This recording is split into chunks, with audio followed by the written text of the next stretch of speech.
Naquele chão de terra batida, sob o céu aberto do interior, ele espalhava milho para as galinhas. Mas, no fundo, era o próprio coração que começava a se abrir novamente. Enquanto as aves se aproximavam sem medo, uma família observava em silêncio, faminta não só de comida, mas de esperança. E foi ali, diante da velha casa de madeira onde ele cresceu, que um simples gesto começou a mudar destinos para sempre. Tem lugares no mundo que a gente jura que nunca mais vai voltar. Não porque o caminho seja difícil, não porque a estrada seja longa, mas porque voltar significa enfrentar tudo aquilo que a gente deixou para trás.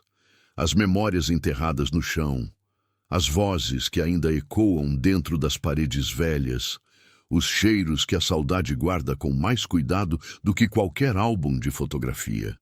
Para mim, esse lugar era o sítio do Bom Jesus. 42 alqueires de terra vermelha no interior do Maranhão, a uns 20 quilômetros de Carolina, perto de um rio que no verão parece um fio e no inverno transborda igual a uma ferida antiga. Meu pai chamava aquela terra de o chão que nos criou. Minha mãe preferia dizer o lugar onde Deus parou para descansar. E eu, quando criança, achava que eles dois tinham razão ao mesmo tempo. Ali eu nasci. Ali aprendi a andar, a plantar, a respeitar o sol e a desconfiar das nuvens carregadas que chegavam do norte sem avisar. Ali enterrei meu pai, um homem de poucas palavras e mãos que pareciam feitas de madeira. E ali enterrei minha mãe, 3 anos depois, como se ela não tivesse conseguido viver longe dele. Mas faz muitos anos que eu saí desse lugar. Meu nome é Antônio Ramos Cavalcante. Tenho 57 anos, um corpo que ainda carrega força, mas que à noite sente cada osso como se fosse uma conta velha por pagar. Sou fazendeiro há mais de 30 anos. Gado, soja, um pouco de milho, arrendamento de pasto. Tenho propriedade no sul do Pará, maquinário, funcionários, conta no banco que não me envergonha. Do lado de fora, qualquer um diria que sou um homem bem-sucedido. E são. Não vou mentir sobre isso. Mas bem-sucedido e feliz são duas coisas que nem sempre moram na mesma casa. Minha mulher se chamava Beatriz. Era uma mulher de riso fácil e olho esperto, daquelas que entram num cômodo e ele fica mais claro sem precisar acender uma lâmpada. A gente se conheceu numa festa de São João em Imperatriz, ela dançando quadrilha com uma graça que me deixou parado no meio da multidão feito um idiota. Me apaixonei antes de saber o nome dela. Casei 9 meses depois porque ela era o tipo de mulher que a gente não deixa escapar. Ficamos juntos por 6 anos. No 7º, ela engravidou e foi embora, ela e o bebê, numa curva da BR-226, numa tarde de março em que a chuva transformou o asfalto numa pista de gelo e um caminhão sem freio não conseguiu parar a tempo. Isso foi há 3 anos. Desde então, aprendi a viver de um jeito diferente. Aprendi a trabalhar mais do que o corpo aguenta para que a cabeça não tenha espaço para pensar. Aprendi a dormir com o televisor ligado, porque o silêncio completo pesa demais. Aprendi a responder "estou bem" com uma naturalidade tão perfeita que às vezes eu mesmo acredito. E prometi. Prometi de verdade, daquelas promessas que a gente faz no fundo da dor mais funda, que nunca mais deixaria ninguém entrar no lugar onde Beatriz ainda mora dentro de mim. A vida sem amor não machuca. Ela só anda devagar. E eu aprendi a gostar dessa lentidão. A ideia de voltar ao sítio do Bom Jesus surgiu de uma necessidade prática, nada romântica. Meu contador havia me dito, meses antes, que eu estava carregando um patrimônio improdutivo. A terra lá no Maranhão estava registrada no meu nome desde que minha mãe morreu, mas eu nunca tinha feito nada com ela. 42 alqueires parados, mato tomando conta, cercas caindo, um desperdício no papel, uma ferida aberta no coração. "Vende, Antônio", ele disse com aquela voz de quem só enxerga números. Você não usa, não precisa, e tem gente pagando bem por terra no Maranhão agora. Eu demorei 8 meses para tomar a decisão. Mas tomei. Fui até lá numa terça-feira de setembro, quando o sertão ainda estava ressecado e o céu tinha aquela cor de zinco velho que anuncia que a chuva vai demorar. Vim de caminhonete sozinho, sem avisar ninguém, porque esse tipo de despedida não precisa de plateia. A estrada de chão que leva ao sítio não mudou quase nada. Ainda tem aquele buraco logo depois da ponte de madeira. Ainda tem o pé de pequi na curva que meu pai jurava que tinha mais de 100 anos. Ainda tem o cheiro de terra seca misturado com marmelada que só existe naquele trecho do mundo. Eu ia devagar. Não por causa do estado da estrada. Era porque uma parte de mim sabia que quando chegasse lá, ia ter que dizer adeus de verdade. E adeus de verdade é sempre mais pesado do que a gente imagina quando ainda está longe. Foi quando dobrei a última curva antes da porteira que eu vi. Fumaça. Saindo da chaminé da casa velha. Parei a caminhonete no meio do caminho e fiquei olhando por uns 30 segundos, achando que meus olhos estavam me pregando uma peça. Mas a fumaça era real, fina, azulada, daquele jeito de quem está cozinhando com lenha úmida. Alguém estava dentro da minha casa. Desci devagar.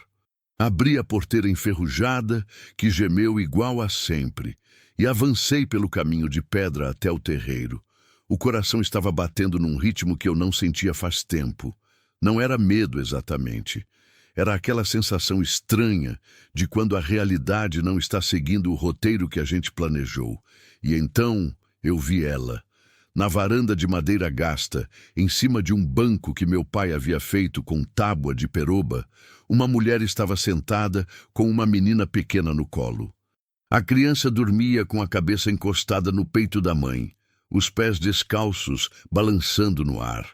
Um pouco afastados, 2 meninos, um devia ter uns 9 anos, o outro uns 7, dividiam em silêncio um pedaço de mandioca que estava mais cru do que cozido, mastigando devagar com aquela seriedade triste de criança que aprendeu cedo que comida não se desperdiça. A mulher me viu antes de eu chegar perto. Se levantou de um salto, abraçando a menina contra o peito com um instinto que eu reconheci. Era o gesto de quem está acostumado a precisar se proteger. Os meninos pararam de comer e ficaram olhando para mim com olhos grandes, sem correr, mas sem se mexer, como animais que aprenderam que fugir às vezes chama mais atenção do que ficar parado. Ela era magra. Não aquela magreza de dieta ou de quem corre de manhã. Era a magreza de quem faz muito tempo não come o suficiente. Os ossos do rosto apareciam mais do que deveriam. As mãos que seguravam a menina tinham calos nas pontas dos dedos e arranhões nas costas. Os cabelos estavam presos de qualquer jeito, com um elástico que já havia esticado demais. Mas os olhos eram escuros e diretos, daqueles que já viram muita coisa difícil e aprenderam a não baixar o olhar. "Quem é o senhor?"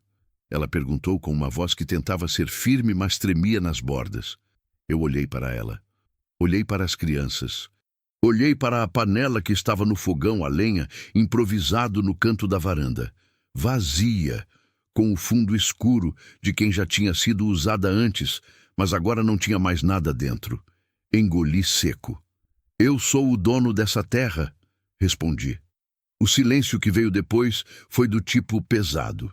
Os meninos se levantaram e foram se encostar atrás da mãe, cada um segurando um pedaço da saia dela. A menina acordou com um movimento e ficou olhando para mim com aqueles olhos de bebê que ainda não sabem fingir. Olhos limpos, sem defesa nenhuma. E então ela fez uma coisa que me desarmou completamente. Sem largar o olhar da mãe, sem parecer com fome, sem pedir nada. Ela levou os dedinhos à boca e começou a lamber devagar, tentando recuperar o último gosto da mandioca que já havia acabado faz tempo. Eu coloquei a mão no bolso. Peguei o celular. O número do meu advogado estava nos favoritos. Uma ligação. E em 2 dias, alguém viria resolver a situação dentro da lei. Notificação, prazo, processo se necessário. Era o caminho certo. Era o que qualquer pessoa sensata faria. Mas minha mãe sempre dizia que sensatez e bondade nem sempre apontam para o mesmo lado. E naquele momento, olhando para aquela menina lambendo os dedos sujos no terreiro da casa onde eu havia crescido, eu não ouvi a voz do meu advogado na cabeça. Ouvi a voz da minha mãe. Antônio, a gente nunca sabe o tamanho da fome do outro até passar fome junto. Guardei o celular. Me dá 1 minuto, falei para a mulher. Voltei até a caminhonete. No banco de trás, eu tinha uma caixa de mantimentos que havia comprado em Carolina para passar os dias que planejava ficar por lá durante a vistoria. Arroz, feijão, macarrão, óleo, 2 latas de sardinha, biscoito, café. Peguei a caixa inteira. Quando voltei para o terreiro e coloquei tudo em cima do banco da varanda, ela olhou para a comida e depois para mim com uma expressão que era uma mistura de alívio e orgulho ferido. Eu não aceito esmola, disse ela, com a voz mais firme dessa vez. Eu balancei a cabeça. Não é esmola, respondi. É dignidade. Tem diferença. Ela ficou me olhando por um tempo, como se estivesse tentando decidir se podia ou não acreditar em mim. Depois abaixou o olhar para a caixa e eu vi o momento exato em que o orgulho cedeu. Não porque ela era fraca, mas porque tinha 3 filhos com fome e o amor de mãe sempre vai ser maior do que qualquer orgulho. Como é seu nome? Perguntei. Ela demorou 1 segundo. Helena, respondeu. Helena Souza. E assim começou tudo. Enquanto ela cozinhava, com uma eficiência silenciosa de quem sabe fazer muito com pouco, eu fui andando devagar pelo terreiro, olhando as paredes da casa, as cercas caídas, o quintal tomado pelo mato. O lugar estava maltratado, mas não destruído.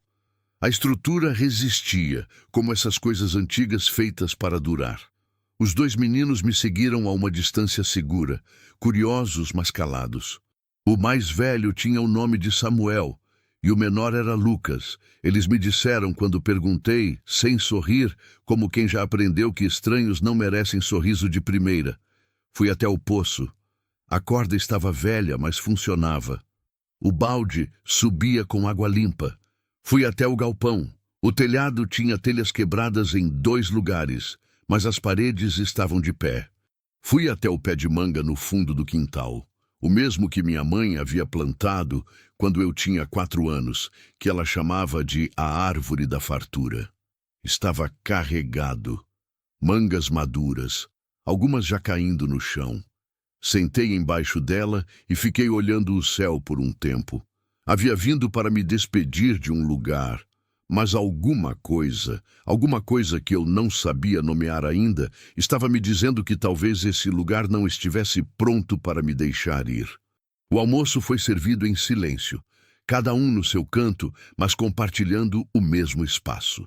Helena colocou um prato para mim sem perguntar, como se fosse natural, e eu aceitei sem fazer cerimônia, porque recusar seria uma forma de afastar o que ainda estava começando a se formar entre nós. Não sei nem como chamar aquilo. Respeito, talvez. Reconhecimento mútuo de 2 pessoas que sabem o peso de estar sozinho no mundo. Depois de comer, ela me contou. Não de uma vez, não em ordem. Foi aos pedaços, como quem está acostumado a não ter espaço para contar a própria história. E vai soltando aos poucos para ver se o outro aguenta ouvir. O marido se chamava Raimundo. Trabalhava numa usina de cana no Piauí.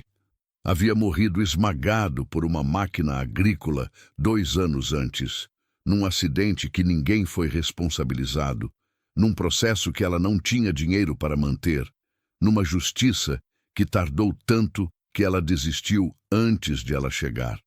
Desde então, tinha andado com as crianças de um lado para o outro, casa de parente aqui, pensão barata ali, trabalho temporário acolá, até que ficou sem nada e sem para onde ir. Havia encontrado o sítio por acaso, numa tarde em que estava com os filhos na estrada, sem saber para que direção andar. A porteira estava aberta, a casa estava de pé, o poço tinha água. E ela ficou, não por descaso, não por malícia, por necessidade. Eu sei que não tenho direito, ela disse, olhando para a mesa, não para mim. Mas não tinha outra saída. Fiquei quieto por um momento. Pensei em Beatriz.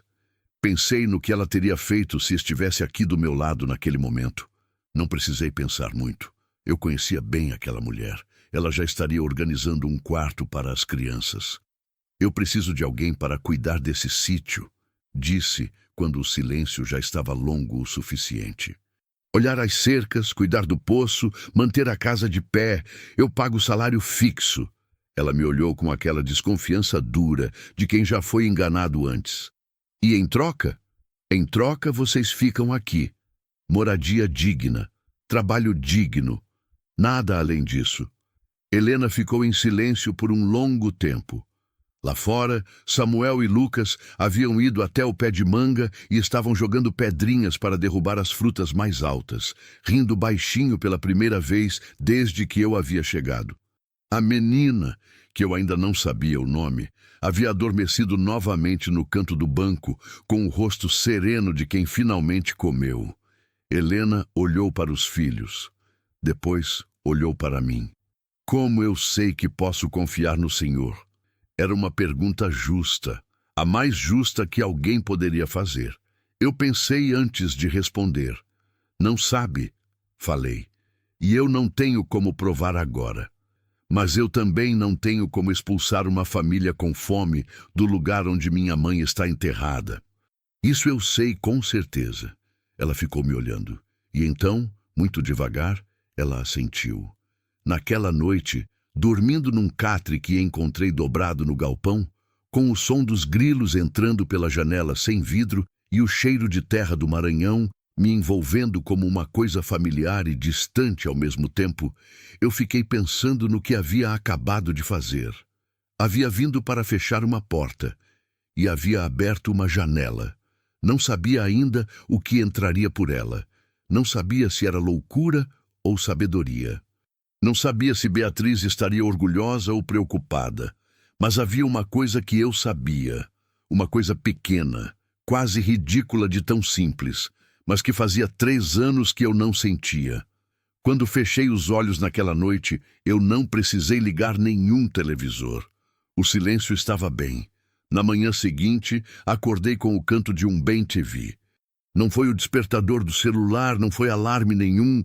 Foi aquele pássaro teimoso, pousado na cumeeira do galpão, repetindo o nome dele mesmo, como se o mundo precisasse ser lembrado de que ele existia. Faz tempo que eu não acordava assim.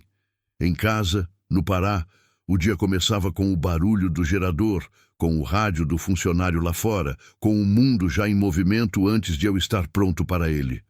Ali no sítio, o dia esperava. Me sentei na beira do catre e fiquei um instante só ouvindo. O vento mexendo nas folhas do pé de manga. Um galo cantando longe, em alguma propriedade vizinha que eu nem sabia mais de quem era. A terra seca do Maranhão tem um silêncio diferente. Não é vazio, é cheio de coisas pequenas que a cidade ensina a gente a não escutar. Me levantei, lavei o rosto no tanque do lado de fora e fui até a varanda. Helena já estava acordada. Ela estava varrendo o terreiro com uma vassoura de palha que devia ter encontrado em algum canto da casa, varrendo com aquela capricho miúdo de quem trata o chão dos outros como se fosse o próprio. Devagar, sem pressa, mas sem deixar nenhum canto. A menina que eu havia descoberto na noite anterior se chamar Ana Luísa, mas que a mãe chamava só de Aninha, estava sentada no degrau da varanda brincando com uma pedra e uma tampinha de garrafa como se fossem brinquedos comprados em loja. Helena me viu, mas não parou de varrer. "Bom dia", disse ela, sem me olhar. "Bom dia", respondi.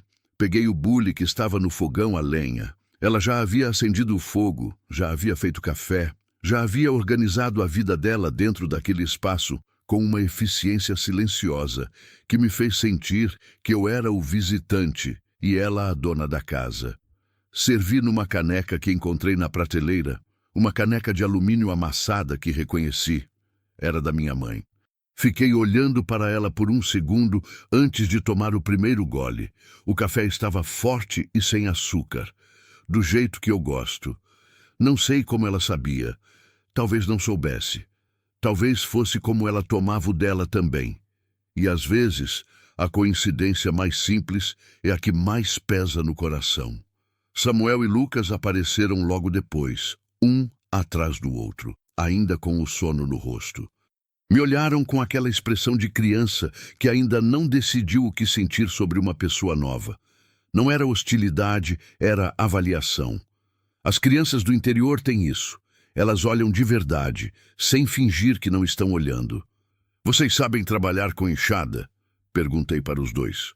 Samuel, o mais velho, ergueu o queixo. Sei, disse, com uma seriedade de adulto num rosto de menino. Eu também, emendou Lucas, não querendo ficar para trás. Então, depois do café, a gente vai até a horta. Precisa limpar o mato. Helena parou de varrer por um segundo. Me olhou de lado, com aquela desconfiança ainda acesa nos olhos, como brasa que não apagou de vez. Mas não disse nada. Voltou a varrer. A horta que minha mãe havia mantido por décadas estava tomada pelo mato. Capim, joá, uma touceira de planta que eu não sabia o nome, mas que se espalhava com uma determinação que parecia pessoal. Mas a terra embaixo de tudo aquilo ainda era boa. Eu podia sentir pela cor, pelo cheiro úmido que subia quando a enxada entrava fundo. Terra boa não esquece o que sabe fazer. Só precisa de alguém que acredite nela de novo. Trabalhamos os três durante a manhã, eu, Samuel e Lucas, enquanto Helena ficava perto de Aninha e ia reformando as cercas de arame que separam o terreiro do pasto. Ela não havia pedido para fazer isso. Simplesmente havia visto o que precisava e havia feito. Pegou o arame frouxo, o martelo que encontrou pendurado no galpão, e foi batendo cada grampo com uma firmeza que mostrava que não era a primeira vez. De vez em quando, eu olhava para ela sem querer. Não de um jeito que não devo explicar agora, mas daquele jeito que a gente olha para alguém e pensa: esse ser humano tem uma força que a maioria das pessoas nunca vai ter. Aquela mulher havia perdido o marido, havia perdido o endereço, havia perdido quase tudo que dá sustentação à vida de uma pessoa, e ainda assim estava ali, batendo grampo em cerca alheia, com a postura de quem está construindo algo próprio. Respeito é uma coisa que não se explica direito com palavras. Ele aparece antes da gente conseguir nomear. Lucas parou de trabalhar numa hora e ficou me olhando. "O senhor é rico?" Perguntou com a franqueza brutal de criança que ainda não aprendeu que tem perguntas que adulto evita. "Tenho o suficiente", respondi. "Então por que vai ficar aqui? Aqui não tem nada." Olhei para ele. Depois olhei para o sítio ao redor. A casa velha, o pé de manga carregado, o céu imenso do Maranhão que não tem fim para nenhum lado, a terra vermelha que meus pais haviam arado por 60 e tantos anos. "Às vezes o suficiente não é o que a gente tem", disse. "É o que a gente encontra." Lucas franziu a testa, não entendeu bem, mas assentiu como quem guarda a frase para pensar depois. E voltou a arrancar mato. No final da tarde, quando o sol estava baixo e o calor havia mudado de qualidade, de agressivo para manso, aquele calor de fim de tarde do interior que parece um perdão, eu estava consertando uma tábua da varanda quando Helena trouxe 2 copos de água e colocou um do meu lado sem dizer nada. Tomei. Ela ficou encostada no batente olhando o quintal. "Você disse que ia pagar salário", ela falou depois de um silêncio. Disse. "Quanto?" Falei um valor. Era justo. Nem exagerado para não parecer caridade disfarçada, nem pouco para não parecer exploração. Ela ficou quieta, processando. "E quando o senhor for embora, o acordo continua?" "Continua. Eu venho todo mês ver como está." Outro silêncio. "Por que está fazendo isso?" ela perguntou. E dessa vez, a pergunta não tinha rispidez, era genuína, daquelas que vêm do lugar onde a pessoa realmente quer entender. Fiquei um tempo antes de responder. Minha mãe sempre dizia que essa terra tinha que servir para alguém. Ela ficou parada tempo demais. Fiz uma pausa. E porque eu sei o que é perder tudo, não do mesmo jeito que você, mas sei o peso. Helena me olhou. Não disse nada. Mas alguma coisa no rosto dela mudou. Não amoleceu exatamente, mas a desconfiança apertada nos cantos dos olhos afrouxou um pouco. Como quando a gente está segurando o maxilar duro de tensão e percebe que pode soltar. Meu marido era um homem bom, ela disse de repente olhando para longe. Não era perfeito, mas era bom. Trabalhava demais, reclamava de menos, amava os filhos sem precisar falar todo dia. Uma pausa. A gente não esperava ter tão pouco tempo. Ninguém espera, respondi. A senhora, sua esposa, Beatriz. Beatriz, vocês tinham filhos? A pergunta era um território que eu normalmente fechava logo. Mas alguma coisa naquela conversa, no fim do dia, na varanda velha, com o cheiro de terra aquecida subindo do terreiro, me fez responder de um jeito que eu não costumava. Íamos ter. Parei. Ela estava grávida quando morreu. Helena ficou em silêncio por um momento respeitoso. Sinto muito, disse, sem drama, sem exagero. Do jeito simples que só funciona quando é verdade. Eu também, respondi. E ficamos os dois em silêncio por um tempo, olhando o sol descendo atrás do cerrado, cada um carregando o que carregava, sem precisar explicar mais nada. Às vezes, a companhia mais honesta é aquela onde ninguém precisa fingir que está bem. Nos 3 dias seguintes, fui descobrindo Helena aos poucos. Não por perguntas. Ela não era o tipo de pessoa que se abre para quem pergunta muito. Era o tipo que se abre para quem presta atenção. Descobri que ela costurava. Encontrei num dia uma camisa minha que havia rasgado na cerca e que eu havia largado no banco, e quando procurei ela no dia seguinte, estava dobrada com o rasgo costurado num ponto miúdo e igual. Não fez comentário, só costurou. Descobri que ela sabia de plantas, ervas medicinais, raízes que curam, chás que ajudam. Isso vinha da avó. Ela me disse numa tarde, uma mulher do Piauí que sabia o nome de cada planta da caatinga e o que cada uma podia fazer. Descobri que tinha medo de trovão. Não era um medo que ela mostrava, mas numa tarde em que o tempo fechou rápido e um trovão bateu perto, vi ela ficar muito quieta, abraçando Aninha com força, os olhos fechados por um segundo. Depois, abriu e continuou o que estava fazendo como se nada tivesse acontecido. E descobri que ela guardava uma foto do marido dentro de uma Bíblia que ficava na cabeceira. Aquela Bíblia que deve ter atravessado todas as mudanças, todas as casas provisórias, todas as noites incertas, sempre no mesmo lugar. Num dia que ela havia saído com as crianças até o córrego, eu entrei na casa para pegar uma ferramenta e vi a Bíblia aberta no banco. A foto estava lá. Um homem moreno, de sorriso aberto, segurando Lucas ainda bebê no colo. O homem da foto tinha o olhar de quem não sabe que vai morrer cedo. Quase todo mundo tem esse olhar. Fechei a Bíblia com cuidado e coloquei de volta no lugar. Fui até o quarto onde eu havia colocado a foto de Beatriz na primeira noite. Uma foto pequena que ando sempre na carteira, ela sorrindo numa praia de São Luís, o cabelo voando no vento. Olhei para ela por um instante. Eu não estou esquecendo de você, pensei. Estou só aprendendo que cuidar de alguém não é trair ninguém. No 4º dia, fiz algo que não havia planejado. Peguei o carro e fui até Carolina.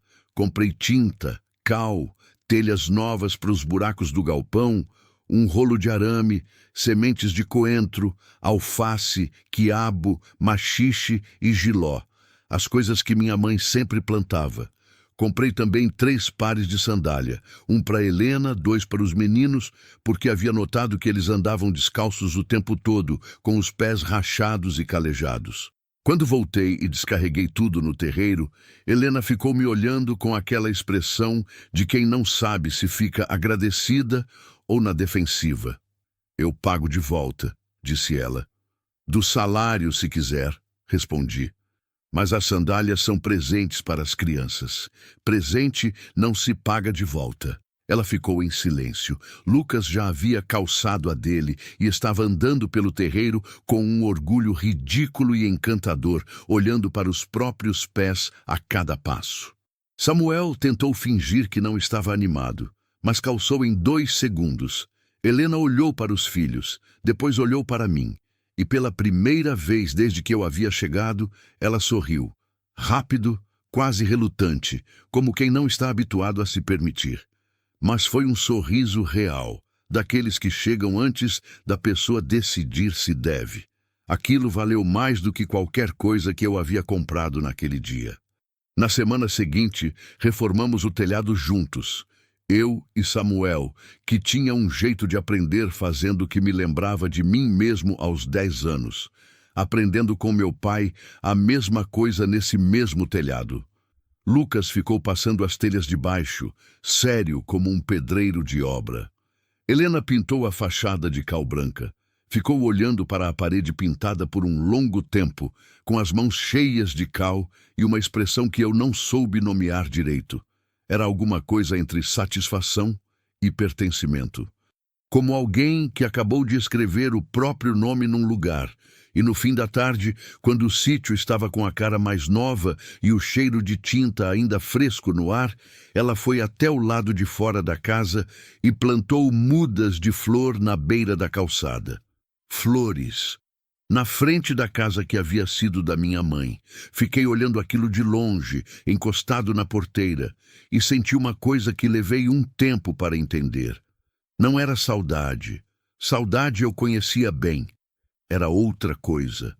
Era aquela sensação de quando algo que estava fechado começa a abrir, devagar, como janela enferrujada que a gente força com cuidado para não quebrar o vidro. Minha mãe havia plantado flores naquele mesmo canteiro. E agora, outra mulher. Uma mulher que havia chegado sem nome, sem endereço, sem quase nada, estava replantando. Como se a terra soubesse o que precisava. Como se o sítio ainda tivesse alguma coisa a dizer para mim. Naquela noite, sentei na varanda depois que todos dormiram e fiquei olhando o céu por um longo tempo. O céu do interior do Maranhão à noite é um escândalo. Não tem jeito melhor de descrever. É um escândalo de estrelas. Um exagero bonito que a cidade inteira apaga com luz elétrica e fumaça. Ali não. Ali cada estrela aparece onde deveria estar, no lugar que sempre foi, sem pedir desculpa pelo tamanho. Fiquei pensando que havia chegado ali para fechar um capítulo. E o que eu tinha feito era começar a ler um livro que não sabia que existia. Não sabia ainda o que viria. Não sabia se aquilo era sabedoria ou loucura, se era o começo de algo bom ou de uma complicação nova. A vida não dá esse tipo de garantia. Ela só oferece o momento e cabe a gente decidir o que faz com ele. Mas havia uma coisa que eu sabia. Uma coisa que era pequena e certa como uma semente dentro da terra escura. Eu não queria ir embora. Ainda não. Tem uma coisa que o interior do Brasil sabe fazer melhor do que qualquer lugar do mundo. Falar. Não de um jeito aberto, não de frente. O interior fala de lado, em voz baixa, entre uma cerca e outra, num comentário deixado cair no balcão do mercadinho, como quem não quis dizer, mas disse. É uma língua antiga essa, mais velha do que qualquer estrada de chão. E ela chega sempre antes da gente esperar. Faz 3 semanas que eu estava no sítio quando o dono do armazém em Carolina, um homem gordo de bigode ralo, chamado Seu Valdemir, que conhecia minha família desde que meu pai ainda era vivo, me chamou de lado enquanto eu pagava a conta do mês. Antônio, me desculpe a intromissão, disse ele, com aquele tom de quem vai se intrometer de qualquer jeito. Mas o povo está falando. O povo sempre fala, seu Valdemir. Fala que você está sustentando uma mulher lá no sítio, com filhos de outro. Olhei para ele sem mudar a expressão. Estou pagando salário para uma funcionária que cuida da propriedade. Isso não é sustentar. É trabalho. Ele coçou o bigode. Sim, mas as pessoas não veem assim. Dizem que ela se aproveitou, que entrou na sua terra sem permissão que você ficou viúvo e perdeu o juízo. As pessoas que dizem isso já passaram fome alguma vez, seu Valdemir? Ele não respondeu. Então, não precisam opinar sobre quem eu escolho ajudar. Peguei o troco e guardei no bolso. Bom dia! Saí sem olhar para trás, mas o caminho de volta ao sítio foi mais longo do que de costume, porque alguma coisa naquela conversa havia ficado comigo. Não o julgamento dos outros, que eu já havia aprendido a carregar sem peso. Era a consciência de que Helena ainda não sabia que a cidade estava falando, e que quando soubesse, a dor não seria minha, seria dela. Ela soube 2 dias depois, não por mim. Foi Dona Lourdes, uma vizinha de propriedade que apareceu no sítio com uma desculpa qualquer de visita e ficou olhando para Helena com aquele tipo de simpatia envenenada que existe em todo lugarejo pequeno do Brasil. Sorriso na boca, veneno nos olhos. Que bom que você encontrou um lugar para ficar, minha filha, disse Dona Lourdes, olhando o sítio reformado com uma aprovação que, na verdade, era inveja mascarada de elogio. Com tudo que o povo anda comentando, eu fico feliz que o Antônio seja um homem de bom coração. Helena não respondeu na hora. Ficou quieta com aquela quietude perigosa de quem está segurando muita coisa. Quando Dona Lourdes foi embora, eu estava no galpão e ouvi Helena chamar os meninos para dentro de casa. Ouvi a porta fechar e depois, por um longo tempo, não ouvi mais nada. Fui até a varanda e sentei, esperando. Ela apareceu meia hora depois. Estava com os olhos secos. Helena não era o tipo de mulher que chora na frente de ninguém, mas havia uma tensão no rosto, nos ombros, na forma como ela segurava as próprias mãos, que me disse tudo o que eu precisava saber. O que estão falando? Perguntei direto. Ela me olhou. Que eu sou uma aproveitadora, que entrei na sua terra como invasora, que você perdeu o juízo depois que ficou viúvo. Pausa. Que eu não tenho vergonha na cara. Falou tudo isso com uma voz uniforme, como quem está lendo uma lista. Mas eu conhecia aquela uniformidade. Era a armadura que ela colocava quando a coisa doía demais para deixar aparecer. Helena, eu vou embora, disse ela. Não quero ser problema na sua vida. Você não é o problema da minha vida. Antônio, você é a solução. Ela ficou me olhando como se eu tivesse dito algo em outro idioma. Como se aquelas palavras não fizessem sentido no vocabulário da vida dela. Uma vida que havia ensinado que ela era sempre o peso, nunca o alívio. Sempre o fardo, nunca a resposta. Você não pode saber isso, disse ela. Posso. Me levantei. Porque eu vim aqui para fechar uma porta e você me fez querer abrir uma janela. E isso não acontece por acidente. O silêncio que veio depois era diferente dos outros.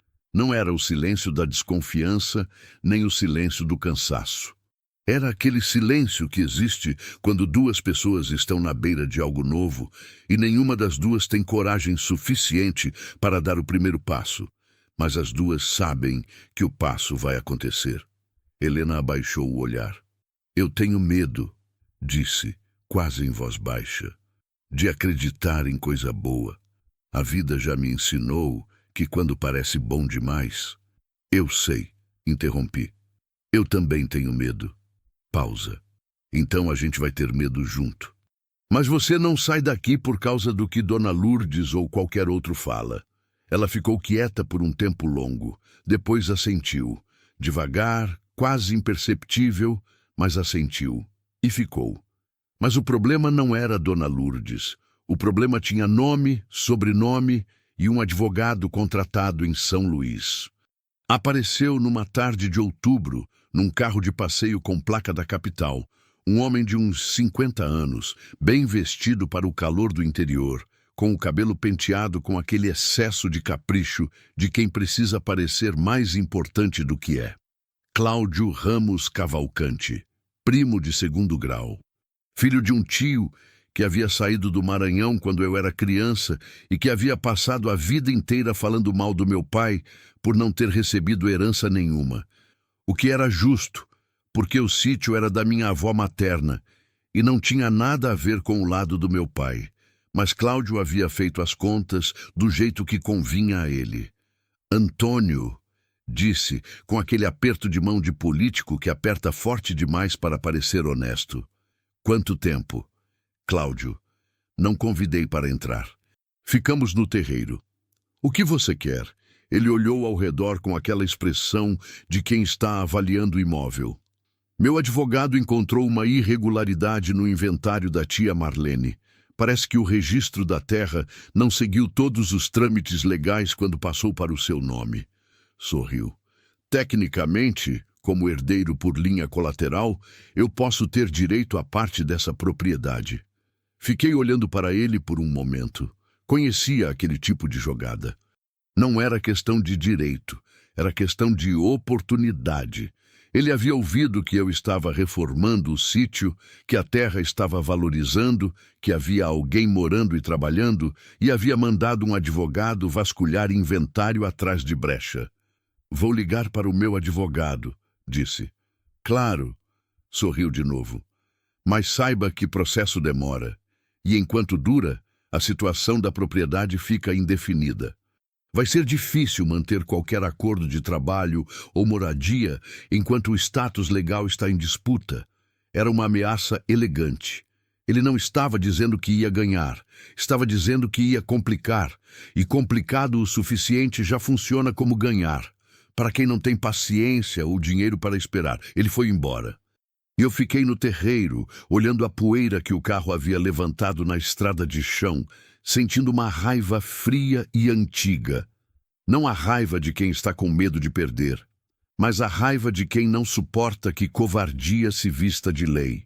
Helena havia ouvido a conversa da janela.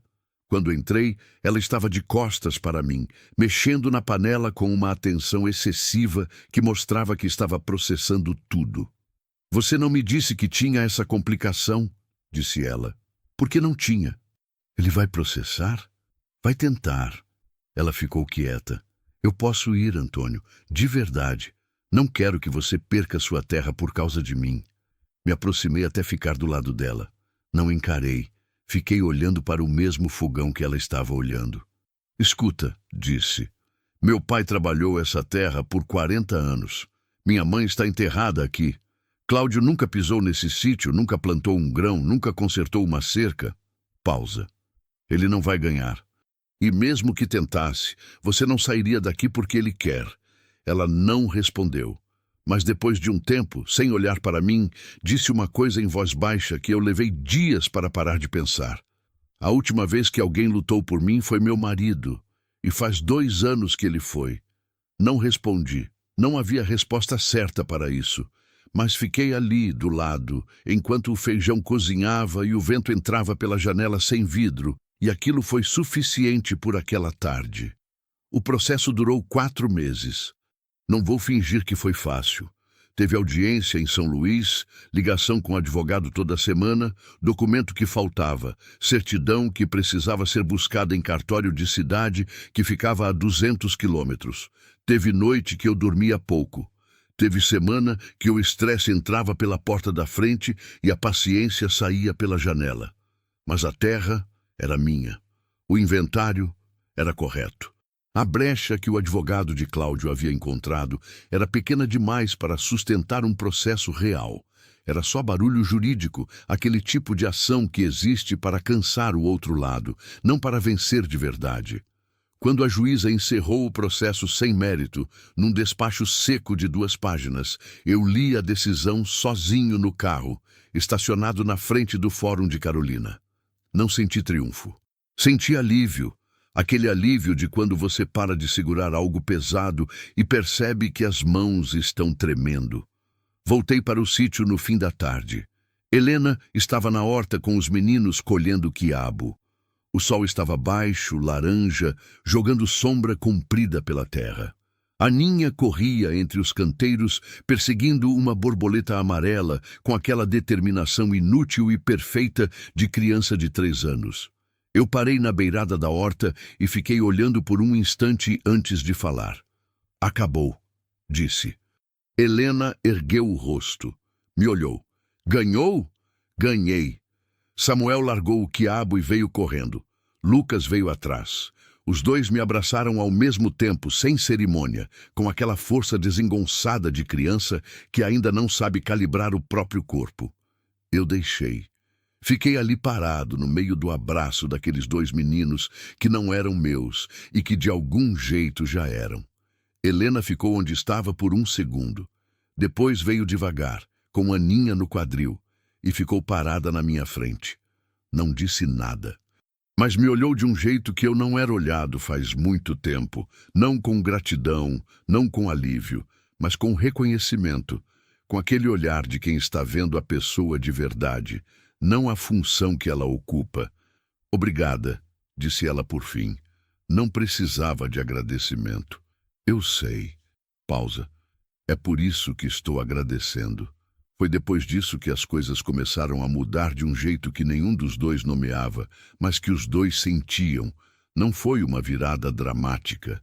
Não foi declaração nem cena de novela.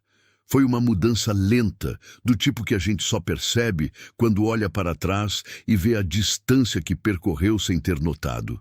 Foi ele ensinando Samuel a fazer muda de bananeira, os dois agachados na terra, e Helena aparecendo com água e ficando parada olhando aquela cena por mais tempo do que precisaria.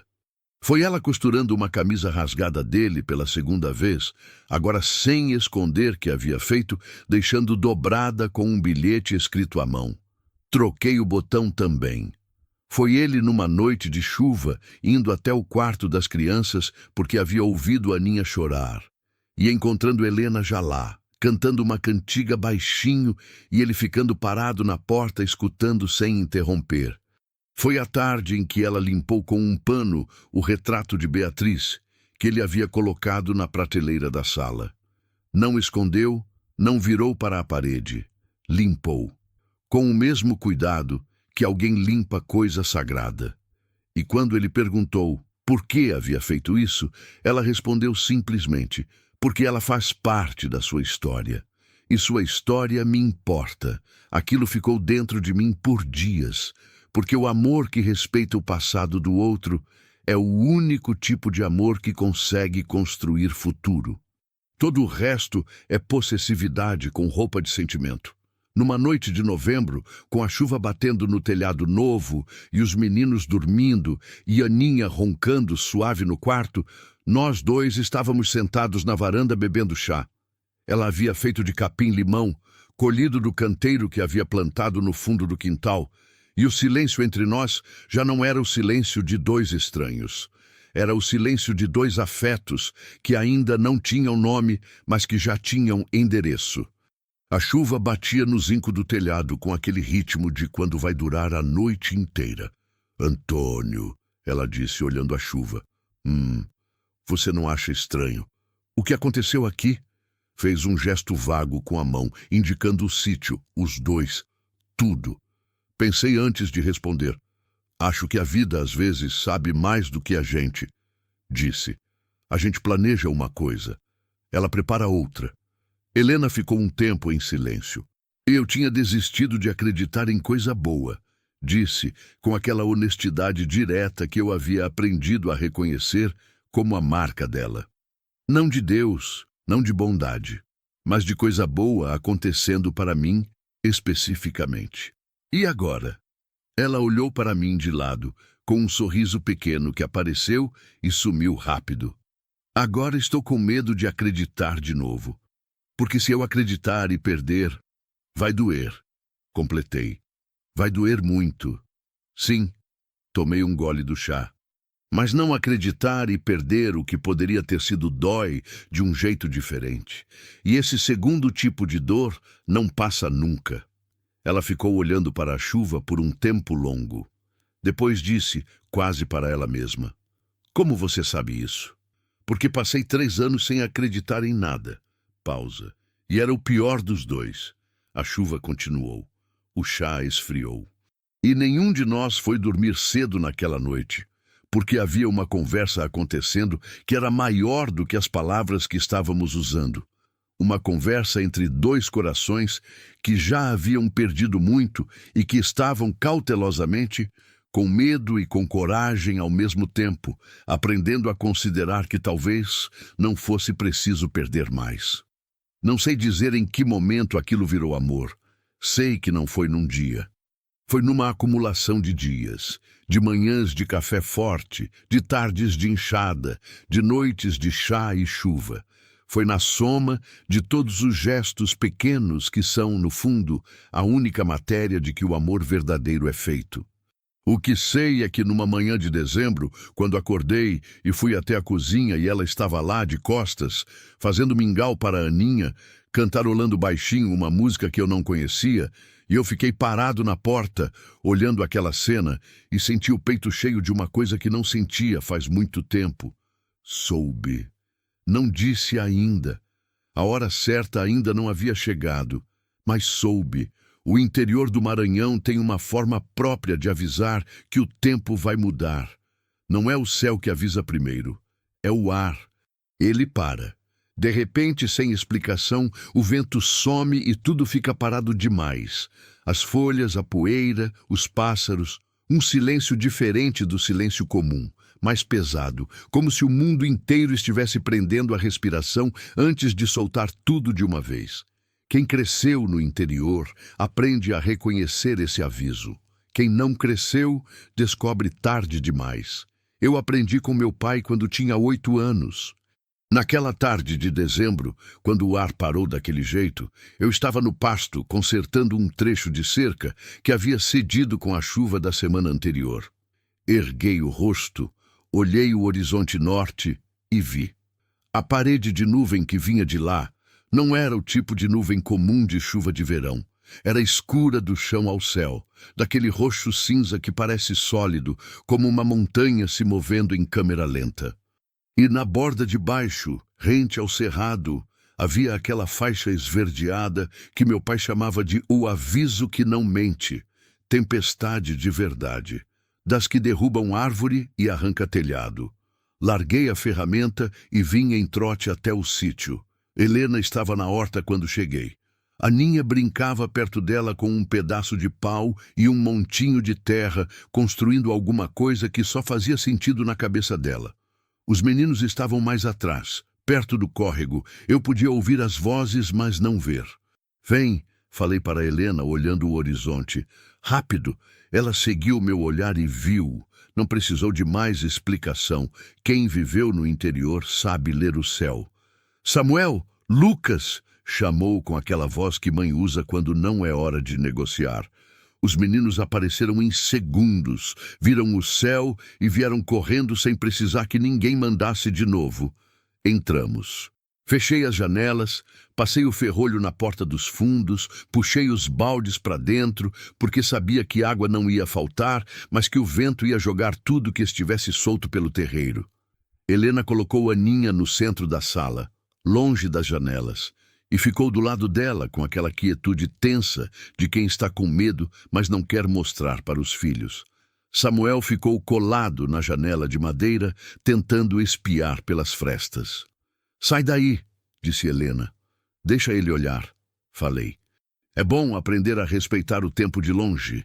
Ela me olhou, depois olhou para o filho. Fica longe do vidro, disse, cedendo. A tempestade chegou em 15 minutos. Primeiro o vento, daquele que dobra a copa das árvores para um lado só. Depois, a chuva. Não aquela chuva que vai chegando devagar. Essa caiu de uma vez, como se o céu tivesse virado um balde. O barulho no telhado de zinco era ensurdecedor. Aquele tamborilar caótico que impossibilita conversa normal, que nivela tudo ao mesmo ruído. Ficamos dentro, os 5, cada um no seu canto. Lucas foi para o colo de Helena. Aninha dormiu, com aquela capacidade extraordinária de criança pequena de dormir no meio do caos. Samuel ficou perto da janela, quieto, olhando. Eu fui até a cozinha, acendi o fogão a lenha porque a energia havia caído nos primeiros minutos, e fiz café. Aquele gesto automático de cozinha, de fazer algo com as mãos quando a cabeça está agitada. Quando voltei com 2 canecas, Helena estava sentada no banco, Lucas dormindo encostado nela. Peguei a caneca que ofereci com as duas mãos, do jeito que se pega coisa quente e necessária. Obrigada, disse em voz baixa para não acordar o menino. Sentei do lado. Por um tempo ficamos só ouvindo a chuva. Você tem medo de tempestade, disse eu não como pergunta. Ela ficou um segundo antes de responder. Meu marido morreu num dia de chuva, disse. Não foi a chuva que matou, mas desde então... Não terminou a frase. Não precisava. Faz sentido, falei. Não é racional. Dor nunca é. Tomei um gole de café. Meu pai tinha medo de hospital. Nunca entrou em um. Morreu em casa, na cama dele, do jeito que quis. Eu entendi o medo só depois que perdi ele. Helena olhou para mim. Como foi perder ele? Era uma pergunta que poucas pessoas faziam. A maioria perguntava sobre Beatriz, a perda recente, a mais dramática. Meu pai havia morrido há 15 anos e o mundo havia assumido que eu havia superado. Foi como tirar um andame de um prédio que ainda está sendo construído, respondi, depois de um tempo. A estrutura fica, mas você percebe o quanto dependia daquele suporte para se manter de pé enquanto crescia. Helena ficou quieta pensando nisso. Minha mãe ainda é viva, disse ela. Mas é como se não fosse. Ela foi embora para Fortaleza com um homem que não gostava de criança, quando eu tinha 12 anos. Deixou eu com a avó. Pausa. Às vezes perder alguém que ainda está vivo é pior, porque você não consegue nem fazer o luto direito. Nunca havia pensado nisso dessa forma, mas era verdade. Havia uma crueldade específica nesse tipo de ausência, a ausência de quem escolheu ir. Sua avó foi boa para você? Perguntei. O rosto de Helena mudou inteiro. A melhor pessoa que já existiu, disse com uma certeza que não precisava de enfeite. Ela me ensinou tudo o que eu sei de verdadeiro. Plantar, costurar, rezar, cozinhar, olhar para o outro sem julgamento. Fez uma pausa. Ela morreu 2 anos antes do Raimundo. Às vezes penso que foi bom, que ela não precisou ver o que eu passei depois. A chuva havia amenizado um pouco, mas o trovão ainda rondava longe, aquele barulho surdo que parece vir de dentro da terra. Como é seu nome completo? Perguntei de repente, sem saber bem por quê. Ela me olhou com surpresa suave. Helena de Souza Ferreira. Helena de Souza Ferreira, repeti. Tem peso. Minha avó escolheu. Disse que Helena era nome de mulher que resistia. Fiquei olhando para ela. Ela estava certa. Helena desviou o olhar, daquele jeito de quem não sabe receber elogios sem desconforto. Mas havia um sorriso pequeno nos cantos da boca que ela não conseguiu esconder completamente. A tempestade durou 4 horas. Quando passou e eu abri a porta dos fundos para avaliar o estrago, o terreiro estava alagado. 2 galhos do pé de manga haviam quebrado. A porteira estava torta no batente e um trecho da cerca nova havia caído. Mas a casa estava de pé. O telhado havia aguentado. O poço estava limpo, coberto que eu havia colocado antes de entrar. Samuel veio do lado, olhando o estrago com os olhos brilhando daquele jeito de menino que acha que destruição é espetáculo. Caiu bastante coisa, disse. Caiu. Olhei ao redor. Mas nada que não se conserte. A gente conserta amanhã? Amanhã cedo. Ele assentiu com uma seriedade que me fez quase sorrir. Estava ficando parecido comigo. Foi 2 dias depois da tempestade que aconteceu. A tarde estava limpa, lavada pela chuva, com aquele azul de céu que só aparece depois de temporal forte, quando o ar fica tão transparente que você jura que enxerga mais longe do que de costume. Eu estava no galpão reorganizando as ferramentas quando ouvi Helena me chamar lá de dentro. Não era o chamado normal, era aquele tom diferente, não de urgência gritada, mas de urgência contida, que é às vezes pior. Entrei na casa. Ela estava na sala, de pé, com a mão na parede para se apoiar. O rosto estava pálido de um jeito que assustou, não a palidez de quem está com calor ou cansaço, mas aquela palidez que tira a cor da pele de dentro para fora, como quando o corpo está travado em alguma coisa que a cabeça ainda não entendeu. O que foi? Perguntei, me aproximando rápido. Não sei, disse ela. Levantei e o mundo girou. Tentei me segurar, mas, antes que terminasse, ela foi curvando para o lado. Segurei pelo braço antes de ela chegar no chão. Era leve demais. Sempre havia sido, mas naquele momento a leveza dela me assustou como não havia assustado antes. Assentei no banco. Agachei na frente dela. Há quanto tempo você está assim? Desde ontem à noite. Achei que ia passar. Por que não me chamou ontem? Ela me olhou com aquela expressão de quem passou a vida inteira sem chamar ninguém. Não queria incomodar. Aquilo me deu uma raiva e uma ternura ao mesmo tempo que é difícil de descrever. A raiva de quem vê alguém se machucando por não saber pedir ajuda. E a ternura de quem entende de onde vem esse hábito. Helena, segurei as duas mãos dela. Estavam frias. Você não é incômodo, tá entendendo? Você nunca vai ser incômodo aqui. Ela fechou os olhos por um segundo. Estou tonta, enjoada. Meu peito está estranho desde ontem. Vamos ao médico agora. Não precisa. Precisa. Me levantei. Onde estão as crianças? Samuel levou os dois até o córrego. Vou chamar eles, deixar Samuel tomando conta de Lucas e Aninha aqui, e a gente vai para Carolina. Antônio, é longe. 40 minutos. Peguei as chaves. Não é discussão.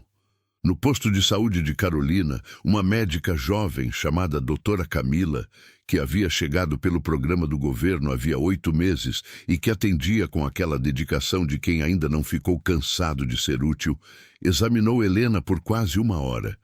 Eu fiquei na sala de espera, sentado numa cadeira de plástico laranja, olhando o ventilador girar no teto e tentando não deixar a cabeça ir para lugares escuros.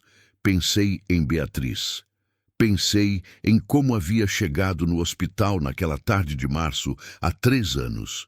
E havia esperado numa sala parecida com aquela, e a médica havia saído com um rosto que já dizia tudo antes das palavras. Fechei os olhos. Respirei fundo. Não é a mesma coisa, disse para mim mesmo. Não é a mesma coisa. Mas o coração não obedece o que a cabeça manda quando ele está com medo. Ele vai onde a dor antiga mora e fica lá, tremendo. Quando a doutora Camila apareceu na porta e me chamou com um sorriso tranquilo, não o sorriso de má notícia. Soltei o ar que não sabia que estava segurando. O senhor é familiar? Perguntou ela. Hesitei um segundo. Sou, disse. E não era mentira, não mais. Ela está bem. Pressão baixa, anemia leve, desidratação. Nada grave, mas precisava de atenção. A médica olhou para o prontuário. E há algo mais que ela quer te contar pessoalmente. Helena estava deitada na maca quando entrei, com um soro no braço e a cor voltando devagar ao rosto. Ainda estava pálida, mas os olhos haviam recuperado aquele foco direto que era dela. Fechei a cortina atrás de mim. Como você está? Melhor, disse ela. A pressão estava baixa. Não bebi água suficiente esses dias. E o enjoo? Ela ficou me olhando por um segundo. Havia algo no jeito que ela me olhava. Uma mistura de coisa que queria dizer e coisa que tinha medo de dizer. Antônio...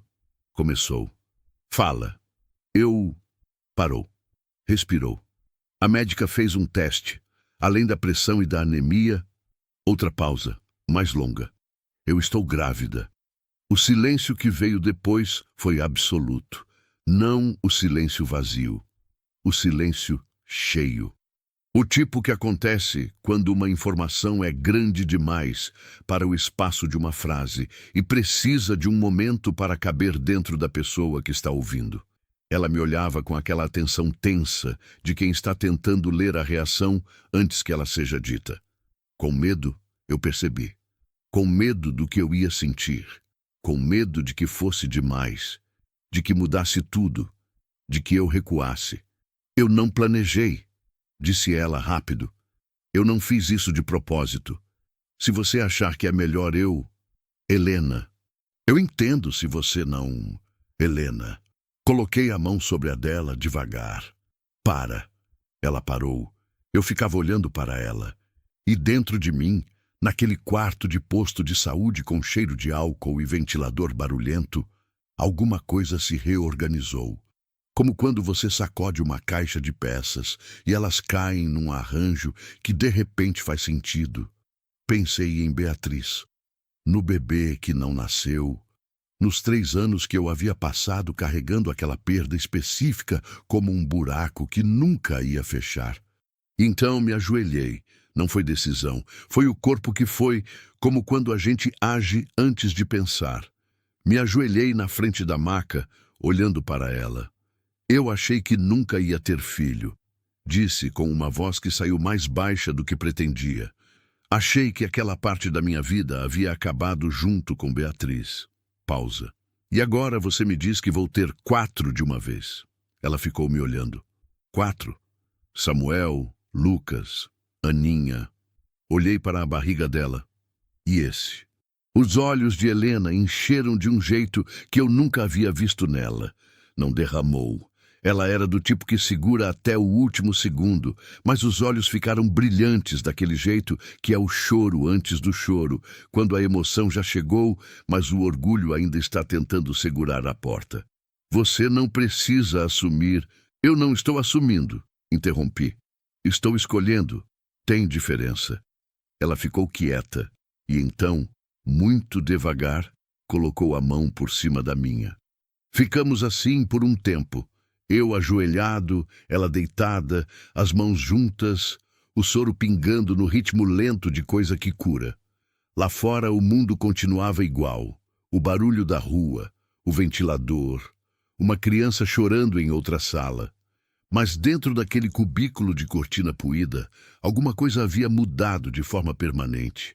A vida havia feito aquela coisa que ela às vezes faz com as pessoas que finalmente param de lutar contra ela. Havia dado o que havia tirado. De um jeito diferente, em hora inesperada, sem pedir licença. Mas havia dado. Na volta para o sítio, a estrada estava molhada ainda da chuva de 2 dias antes, e o sol da tarde jogava luz nos poços d'água no meio do caminho de chão, fazendo pequenos espelhos que refletiam o céu de um jeito torto e bonito. Helena estava no banco do passageiro, encostada, com a mão no ventre de um jeito que provavelmente ainda não havia percebido o que estava fazendo. Aquele gesto automático de mãe que o corpo aprende antes da cabeça. Eu guiei devagar, sem pressa. Antônio, ela disse depois de um tempo. O que a gente vai fazer? Pensei por um momento. A gente vai chegar no sítio, contar para os meninos, comer o que tiver, dormir. Pausa. E amanhã a gente começa o que vem a seguir. Ela ficou quieta. Assim tão simples? A vida complicada demais a gente já teve, respondi. Acho que a gente merece um tempo de coisas simples. Helena ficou olhando a estrada por um momento. Depois, muito baixinho, disse, acho que sim. E o sol foi descendo atrás do cerrado, tingindo tudo de laranja e quietude, enquanto a caminhonete seguia pela estrada de chão vermelha do Maranhão em direção ao sítio que havia sido dos meus pais e que estava se tornando de todos nós. Tem coisas que a gente planeja a vida inteira e nunca acontecem.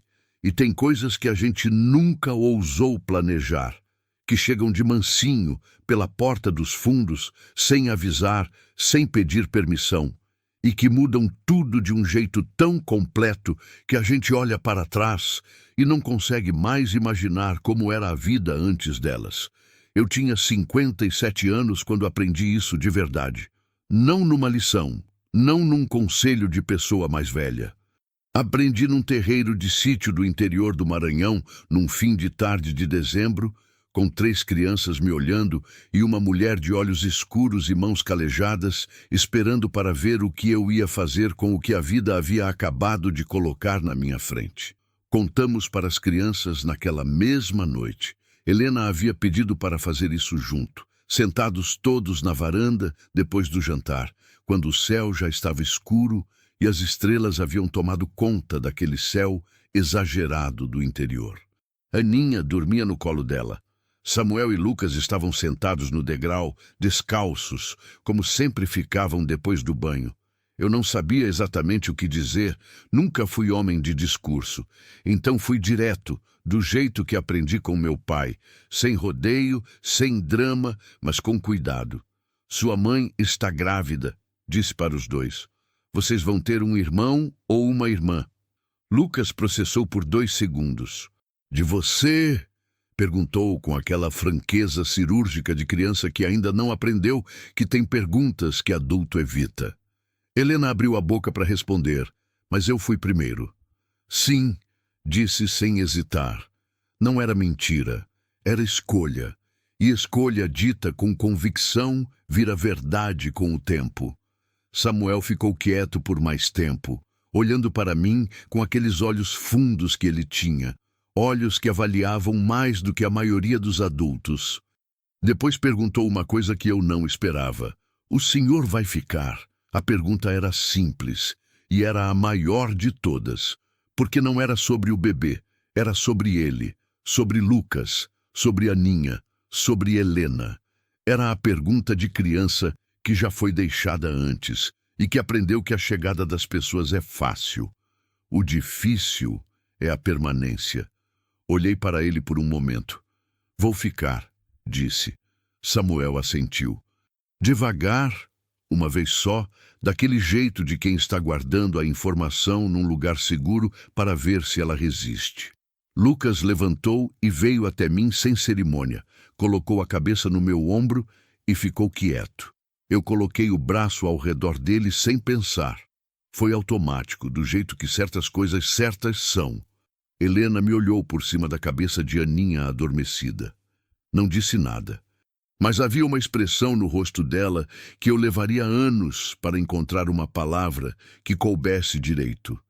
Era a expressão de alguém que havia carregado um peso sozinho por tempo demais e que pela primeira vez estava sentindo que havia outro par de mãos segurando junto. Janeiro chegou com um calor que racha o chão e seca o ar dentro da garganta. Mas o sítio estava verde. A horta havia crescido além do que eu esperava. O quiabo estava no ponto. A alface tinha tomado 2 canteiros inteiros. O coentro perfumava o quintal de manhã quando o vento passava. Helena havia plantado também um pé de hortelã perto do poço e um de manjericão perto da cozinha, porque dizia que cozinha sem erva cheirosa é cozinha pela metade. Eu havia reformado o galpão, refeito a cerca em 3 trechos, consertado a porteira enferrujada que havia gemido na minha chegada meses atrás. Samuel havia aprendido a fazer muda de bananeira e havia plantado uma fileira inteira no fundo do quintal, com um orgulho de agricultor que me lembrava tanto de mim aos 10 anos que às vezes eu precisava desviar o olhar para não ficar emocionado à toa. Lucas havia descoberto que tinha jeito para animal. Havia aparecido um dia com um pintinho que havia caído do ninho e cuidou dele com uma dedicação que a mãe não conseguiu nem fingir que desaprovava. O pintinho virou galinha. A galinha foi a primeira de 6 que Lucas foi juntando aos poucos, com uma lógica que só ele entendia, mas que funcionava. Aninha havia aprendido a andar mais rápido do que antes. O terreiro grande havia feito isso. Aquele espaço de criança para correr sem bater em parede. Ela corria atrás das galinhas de Lucas com uma determinação inútil e perfeita, caindo, levantando, caindo de novo, sem nunca chorar de verdade. E Helena estava crescendo de dentro para fora. Não só o ventre, que já mostrava aos 4 meses, mas ela inteira. Havia um jeito diferente de ela ocupar o espaço. Mais assentada, menos na ponta dos pés, pronta para correr. Foi numa tarde de fevereiro que eu fiz o que havia tempo precisava ser feito. A tarde estava boa. Aquele calor suportável que às vezes aparece no interior quando o vento do norte resolve colaborar. Helena estava costurando na varanda, Aninha dormindo dentro, os meninos no córrego. Eu havia saído mais cedo naquele dia, fui até Carolina, entrei numa loja que havia visto semanas antes e que não havia entrado porque não me sentia pronto ainda. Quando voltei, subi os degraus da varanda e fiquei parado na frente dela. Ela levantou os olhos da costura. O que foi? Perguntou, lendo alguma coisa no meu rosto. Não era homem de discurso longo. Nunca fui. Mas havia pensado naquelas palavras durante o caminho inteiro de volta, e elas eram simples o suficiente para dizer sem enfeite. Eu não quero salvar você, disse. Você não precisa ser salva. Você é uma das pessoas mais fortes que eu já conheci. Pausa. Eu quero viver com você. Tem diferença. Helena ficou me olhando com a costura parada na mão. Me ajoelhei no degrau da varanda. Não foi calculado. Foi o mesmo movimento involuntário do posto de saúde, o corpo que vai antes da cabeça. E abri a pequena caixa que havia comprado em Carolina. Um anel simples, ouro fino, sem exagero. Bonito do jeito que coisa honesta é bonita. Helena de Souza Ferreira. Olhei para ela. Você quer casar comigo? O silêncio que veio não era de dúvida. Era daquele silêncio que precede coisa grande, como o segundo antes da chuva cair, quando você já sabe que vai molhar, mas ainda não molhou. Os olhos dela encheram. Dessa vez não segurou. Uma lágrima desceu, só uma, pelo lado esquerdo do rosto. Ela não limpou. Deixou. Eu tenho medo, disse ela, pela segunda vez desde que nos conhecíamos. Eu sei, respondi pela segunda vez também. E se... Helena, segurei a mão dela. A gente já perdeu muito, os dois. E continuamos aqui. Olhei para ela. Isso não é pouca coisa. Ela ficou me olhando por um tempo que não sei medir. Depois disse, sim, só isso. Um sim pequeno, sem drama, sem choro exagerado. O tipo de sim que é mais sólido do que qualquer promessa longa, porque vem de quem pensou de verdade antes de falar. Coloquei o anel no dedo dela. Ela olhou para ele por um momento, como se estivesse reconhecendo alguma coisa. Lá no córrego, os meninos gritavam de alegria por algum motivo que não tinha nada a ver com nós dois. A galinha de Lucas cacarejou no quintal. O vento mexeu nas folhas do pé de manga da minha mãe. E o sítio do Bom Jesus ficou um pouco mais cheio. O casamento foi embaixo da mangueira. Não foi festa grande. Não era o que nenhum dos dois queria. Foi um sábado de março, com o padre de Carolina, que concordou em vir até o sítio porque conhecia minha família desde sempre. Foram algumas pessoas do lugarejo, seu Valdemir do armazém, que veio me cumprimentar com um aperto de mão envergonhado, que era o jeito dele de pedir desculpa pela conversa de meses atrás. Dona Lourdes não foi convidada e não apareceu, que era exatamente o resultado certo. Helena usou um vestido que ela mesma havia costurado. Branco, simples, com renda na barra que havia tirado de um tecido guardado num baú da casa. Estava com o cabelo solto pela primeira vez desde que eu a conhecia, e eu percebi que nunca havia visto o cabelo dela solto e que era bonito de um jeito que me pegou desprevenido. Aninha ficou no meu colo durante a cerimônia inteira, olhando o padre com uma seriedade absoluta, como se estivesse avaliando a competência profissional dele. Samuel e Lucas ficaram lado a lado, de camisas limpas que Helena havia passado de ferro naquela manhã, com aquela postura de quem está tentando parecer adulto e consegue pela metade, que é exatamente a quantidade certa para a idade deles. Quando o padre terminou e nos declarou casados, eu me virei para Helena. E então me lembrei. Me lembrei de uma coisa que havia pensado desde aquela noite no posto de saúde, quando ela havia me contado da gravidez e eu havia dito que ia ter 4 filhos de uma vez. Havia uma parte daquilo que ainda não estava completo. Uma parte que precisava de palavra, não só de intenção. Me virei para Samuel e Lucas. Os dois me olharam. Vocês dois, disse, com aquela voz que saiu mais séria do que planejei, porque era sério. Eu quero pedir uma coisa para vocês. Samuel franziu a testa, curioso. O que foi? Vocês aceitam que eu seja pai de vocês? O silêncio durou menos de um segundo. Lucas veio primeiro. Veio em trote. Me abraçou pela cintura com os 2 braços, o rosto enterrado na camisa. Samuel ficou um momento a mais parado, olhando para mim com aqueles olhos fundos que avaliavam tudo, e eu soube que ele estava processando de verdade, não de forma superficial, mas com o peso que a pergunta merecia. Depois ele veio, mais devagar do que Lucas, com a dignidade contida de menino que está na beira de virar homem. Me abraçou pelo lado com força e ficou quieto. Eu fechei os dois dentro do abraço e fiquei ali parado embaixo da mangueira da minha mãe, com dois meninos que não eram meus pelo sangue e que eram meus por escolha, que é o único tipo de paternidade que exige coragem de verdade. Helena estava de pé a 2 passos, com Aninha no colo, e chorava de um jeito que não tentava esconder mais. Aquele choro bom, daquele tipo que não vem de dor, vem de quando a vida entrega algo que você havia desistido de esperar. Ana nasceu em junho. Foi um parto de madrugada, daqueles que começam quando tudo está quieto e termina com um mundo diferente. A parteira de Carolina chegou a tempo. Eu fiquei do lado de fora do quarto, com os meninos dormindo na sala, ouvindo o que não se deve ouvir e tentando não deixar o medo antigo me engolir. Quando a parteira abriu a porta e disse que estava tudo bem, precisei me apoiar na parede por um segundo. Entrei devagar. Helena estava deitada, exausta, com aquela exaustão bonita de quem acabou de fazer algo impossível. E no colo dela, embrulhada num pano branco, estava uma criança tão pequena que parecia que o mundo havia feito ela em miniatura de propósito. Ana. Olhei para ela por um tempo sem conseguir dizer nada. Helena me olhou. "Você quer pegar?"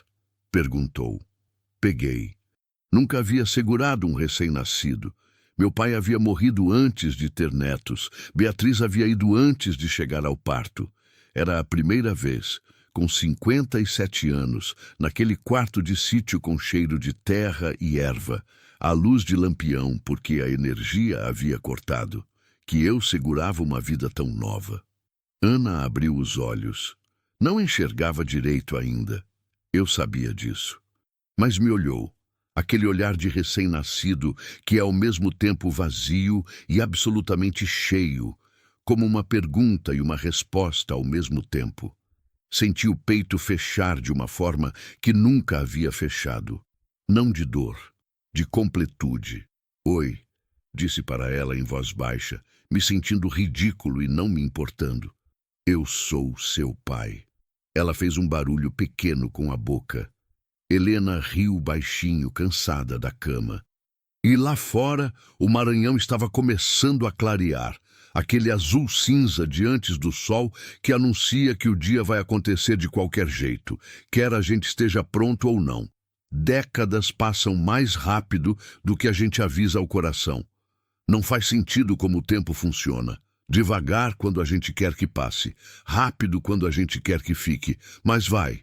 E o que sobra não é o tempo em si, é o que foi feito dentro dele. Samuel virou agrônomo.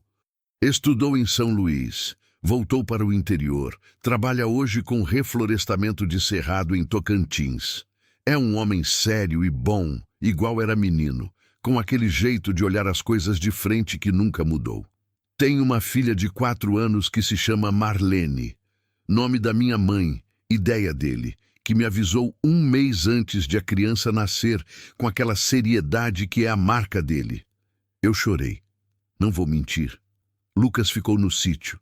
Ficou porque quis, porque disse que aquela terra havia sido o primeiro lugar onde havia se sentido em casa e que não trocava por capital nenhuma. Cuida do gado que eu fui comprando aos poucos, da horta, dos animais. Ainda tem galinha. Sempre teve, sempre vai ter. Casou com uma moça de Carolina chamada Fernanda, que ri de tudo e que fez o sítio ficar mais barulhento de um jeito muito bom. Aninha foi embora para a Imperatriz estudar enfermagem. Volta todo mês, às vezes mais. É a mais parecida com Helena, no jeito direto de falar, no cuidado que tem com todo mundo, na teimosia que ela chama de determinação. Ana cresceu sendo a criança do sítio. Aquela que sabe o nome de cada planta da horta, que conhece o som que a terra faz antes de chover, que aprendeu a andar a cavalo antes de aprender a andar de bicicleta. Tem 22 anos agora, estuda agronomia igual ao irmão e tem um jeito de ver o mundo que me faz pensar que às vezes a gente passa adiante coisas que nem sabe que tem. Numa tarde de maio, o tipo de tarde que o interior faz de vez em quando, como se estivesse se desculpando por todo o calor do verão, Helena e eu estávamos sentados na varanda. A mesma varanda, o mesmo banco de peroba que meu pai havia feito décadas atrás, reformado 2 vezes, mas ainda em pé. O quintal estava quieto. Lucas havia levado Fernanda para uma festa no lugarejo. Ana havia ido visitar Samuel em Tocantins. Aninha havia ligado de manhã. Ia aparecer no fim de semana. Era só nós dois, igual havia sido no começo, antes de tudo virar o que virou. Helena tinha o cabelo completamente branco agora. Não o branco de quem envelhece de tristeza. O branco de quem chegou até ali com dignidade, carregando o peso sem se curvar. Havia linhas no rosto dela que eu conhecia cada uma. Sabia qual era de sol, qual era de riso, qual era daquela época difícil que ficou para trás. Ela segurou minha mão. As nossas mãos juntas eram uma coleção de décadas. Calos, marcas, articulações que doíam no frio, pele que havia ficado mais fina com os anos, mãos que haviam plantado, consertado, abraçado, segurado recém-nascido, enterrado mágoa, construído coisa. Antônio, ela disse, olhando o quintal. Se você tivesse vendido essa terra... Eu sei. Não, deixa eu terminar. Ela me olhou. Se você tivesse vendido essa terra, você teria ido embora com o dinheiro no bolso e uma dor dentro do peito que não tinha endereço. Pausa. E eu estaria em alguma estrada com 3 filhos e fome, sem saber que existia um lugar que ia ser meu. Fiquei olhando para ela. A terra sabia, disse ela. Acho que a terra sabia antes de nós dois. Pensei nisso.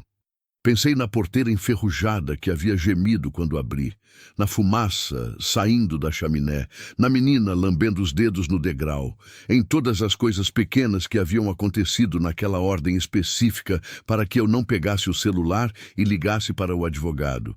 Minha mãe sempre dizia que essa terra tinha que servir para alguém. Falei. Serviu, disse Helena. Serviu para muita gente. Ficamos em silêncio por um tempo, ouvindo o sítio. O som das galinhas de Lucas no fundo. O vento no pé de manga que ainda estava lá, carregado igual sempre foi. O bem-te-vi na cumeeira do galpão, repetindo o nome dele como se o mundo precisasse ser lembrado. Você está bem? Ela perguntou de repente. Era uma pergunta que ela me fazia às vezes sem motivo aparente, daquele jeito de quem presta atenção de verdade. Não era conversa, era verificação genuína. Estou, respondi, e era verdade. Melhor do que merecia. Não fala assim. Por quê? Porque você merecia sim. Ela me olhou de lado. Você só demorou um pouco para acreditar nisso. Sorri. Era verdade também. Eu parti aos 82 anos, numa manhã de julho em que o sol havia nascido mais bonito do que de costume. Daquele laranja quieto de inverno seco que ilumina sem queimar. Não foi de susto, não foi de tragédia. Foi daquele jeito sereno que às vezes a vida oferece para quem viveu de verdade. O corpo que vai ficando mais lento, que vai pedindo descanso, que vai sinalizando que o trabalho está terminando, e a gente que vai aprendendo a ouvir. Estava na cama do quarto que havia sido dos meus pais, com Helena do lado, com os 4 filhos presentes, com os netos que iam e vinham pelo corredor, com aquele barulho bom de família que preenche a casa sem pedir licença. A última coisa que vi claramente foi o quintal pela janela. A mangueira, o canteiro de flores, a cerca que Lucas havia reformado no mês anterior, o céu imenso do Maranhão que não tem fim para nenhum lado. E pensei, naquele momento último e claro, Bem que podia ter vendido essa terra e ido embora, mas não fui. E isso foi a coisa mais inteligente que fiz na vida. Helena viveu até os 90 anos. Dizem os que a conheceram nos últimos anos que ela nunca perdeu aquele olhar direto, aquela teimosia elegante, aquela forma de cuidar das pessoas sem fazer alarde. Ficou no sítio até o fim, não por falta de opção, mas porque havia dito uma vez, num fim de tarde de varanda, que havia chegado àquela terra sem nada e que não queria sair com nada diferente disso. Só mais cheia. A história deles virou lenda na região, não do tipo de lenda que exagera e inventa, do tipo que preserva o essencial. Dois seres humanos que haviam perdido muito, que se encontraram por acaso num terreiro de sítio e que escolheram, com medo e com coragem ao mesmo tempo, acreditar que ainda havia vida para viver. Contam que numa tarde, quando alguém perguntou a Helena como havia sido, ela ficou um tempo em silêncio, daquele silêncio dela que sempre antecedia coisa importante, e respondeu: às vezes Deus coloca fome no seu caminho para te ensinar a alimentar o coração. E o sítio do Bom Jesus ficou de pé, com Lucas e Fernanda, com os filhos deles, com o pé de manga que já não sabia mais quantas gerações havia visto crescer, com o canteiro de flores que sempre teve alguém para replantar quando a estação mudava, com a porteira que ainda gemia um pouco quando abria, menos do que antes, mas um pouco, como se precisasse manter alguma coisa da história. E toda vez que alguém novo chegava pela estrada de chão e via o sítio pela primeira vez, Lucas dizia o mesmo que o avô havia dito um dia para um menino curioso que havia perguntado por que um homem rico ficaria num lugar simples. Às vezes, o suficiente não é o que a gente tem, é o que a gente encontra.